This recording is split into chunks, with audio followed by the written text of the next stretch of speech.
move your body, it's just a beat.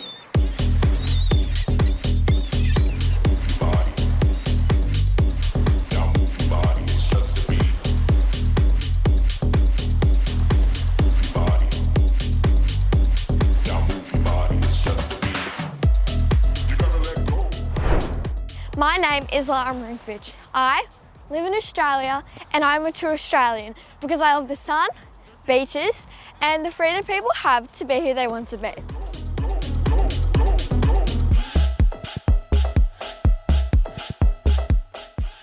I'm in 6th grade of primary school and besides school I love acting, playing netball and football.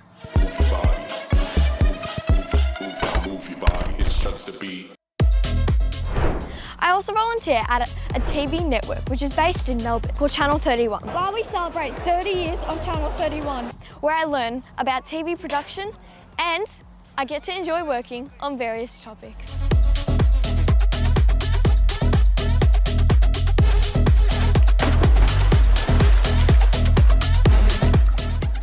it was cold, but it was worth it. My parents are Serbian. I have always known this. At home we speak Serbian, we celebrate Serbian festivities, and we eat food which smells like our grandmother's kitchen. I never really thought much about what it means to be a part of that world until I found out recently that my great-grandfather fought in the First World War, a war which, until then, I had only heard about in books.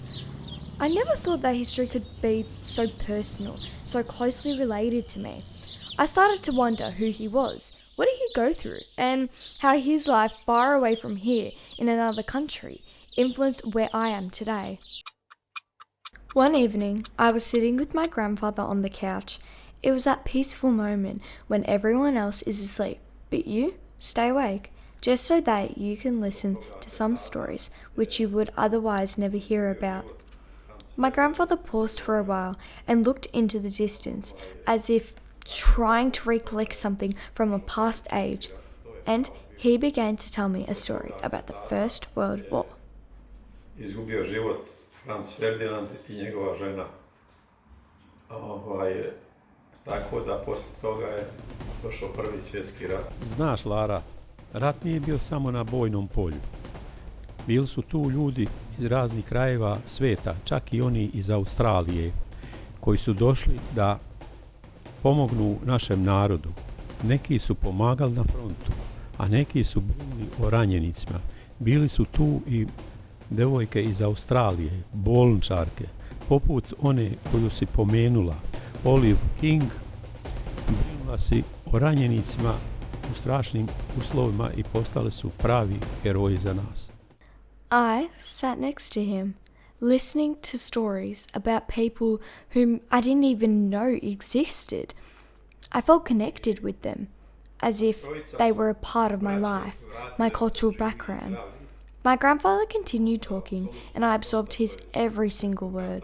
There were stories which weren't recorded in books, stories which were passed on from generation to generation, and now they became a part of me. One afternoon, my grandfather took me to one of the most important memorials in Melbourne, the Shrine of Remembrance. Up until that day, I had passed this memorial without much thought, but that day, everything looked different. My grandfather told me that he wanted to show me the place which preserves the memory of Australian soldiers from the First World War who fought in Europe and in Turkey. While we were walking through stone corridors and looking at the exhibited photographs and artifacts, I began to realize that no matter how far away geographically that war was, it was nevertheless still present even here in my city. My grandpa was talking about the battles which Australians took part in at Gallipoli and in France, and told me that there were many young people from Melbourne who dared to go on that journey, and that many of those never came back. Vidiš, Laro, iako smo daleko od Srbije, istorija naših porodica I ove zemlje se istorijski prepliću.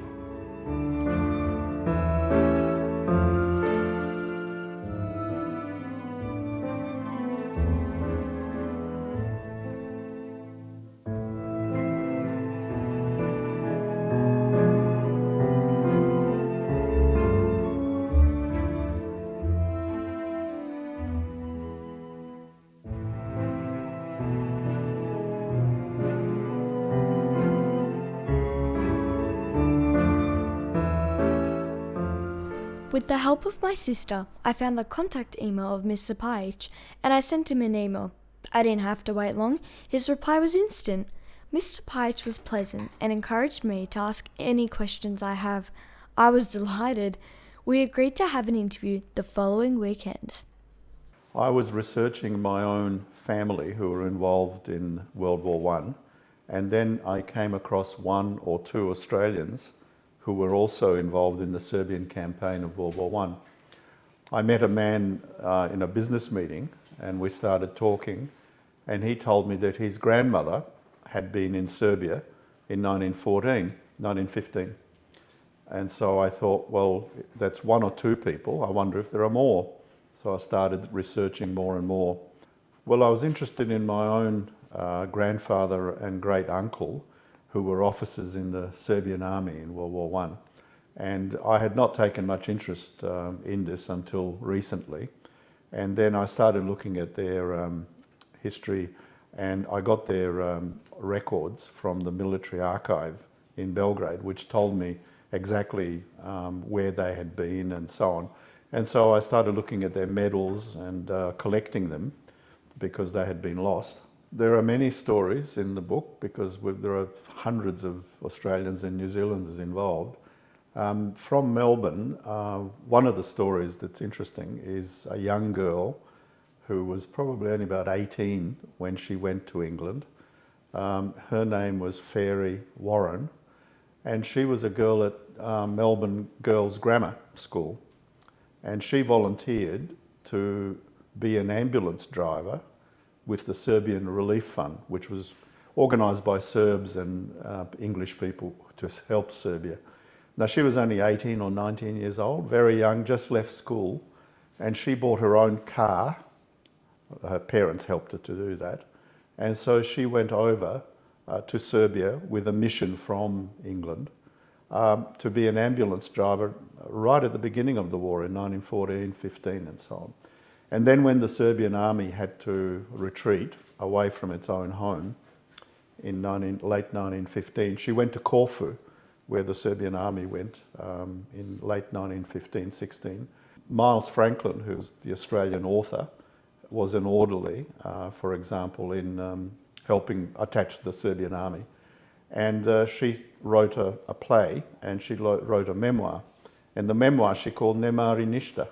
So she picked that up, the Serbian saying, Nemari Ništa, which in English, in Australian, would probably mean she'll be right. So, you know, there was an interchange there of language, meaning, phrases, and so on. After the interview with Mr. Pajic, something inside me changed, as if I had received a new sense of purpose, a new curiosity which urged me to find out more. This is why I was overjoyed when my parents told me that we were going to Serbia. I couldn't wait to see that country about which I had heard so much about. The country which my ancestors had defended and where Australian soldiers and nurses had helped during the war. In the plane, I sat next to the window. While we were taking off, I looked through the window and imagined Serbia, the country which my parents had talked about, the place where wars had left their trace, and where the story of my grandfather begins. I thought about all the soldiers and nurses, Australians and Serbians, who together shared their fate in dreams. Now I was, with my family, headed towards that country.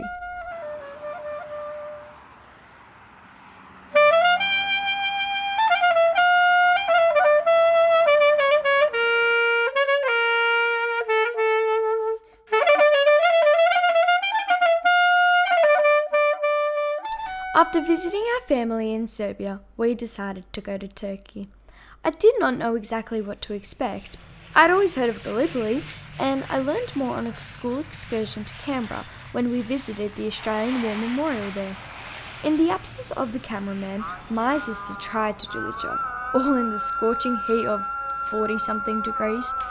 As we were approaching the peninsula, everything looked peaceful. Beautiful shores, mountains in the distance. It was hard to believe so much fighting took place here, with so many lives lost. It made me think of their bravery, and the sacrifice they made for us. Many of them were just young guys, a bit older than me. As we walked through the war cemetery, the hot, scorching wind was blowing as if it was whispering their stories, and the graves reminded us of the real cost of war and its incredible weight on people. Here, in Turkey, I could not escape a feeling of sadness, since those diggers lost their lives here hoping to change the course of the war. The Gallipoli campaign, despite its tragic outcome, forged a national identity of Australia, reminding us of the importance of standing up for your fellow allies, even when the odds are against you.